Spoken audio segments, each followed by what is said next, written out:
Maglilinis muna ako mga idol kasi ngayong umaga wala akong magawa, kaya ito muna ang gagawin. Ganito, maglinis muna.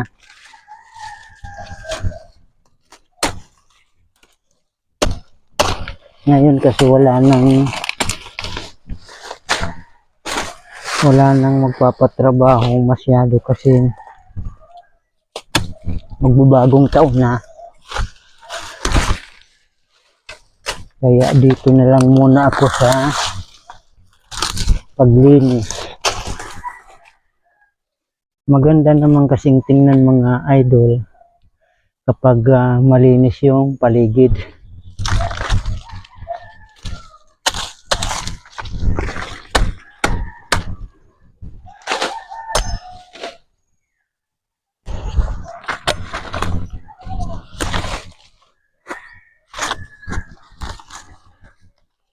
Kapag marumi yung paligid mo, nako, ang sagwang tingnan.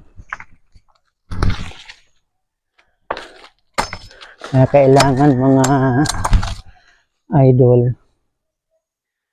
panatilihin nating malinis yung ating mga kapaligiran kasi yung mga lamok may dumadami, lalo na yung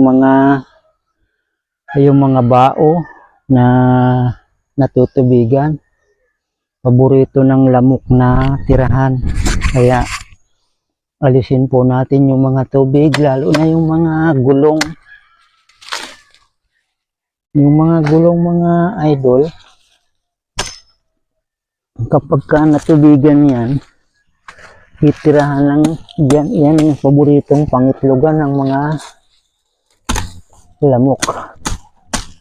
Kaya linis-linis muna tayo mga kabarangay, dahil bukod sa kapag malinis yung paligid, hindi nakakahiya sa mga dumadaan, bagkus ito ay pupurihin dahil malinis.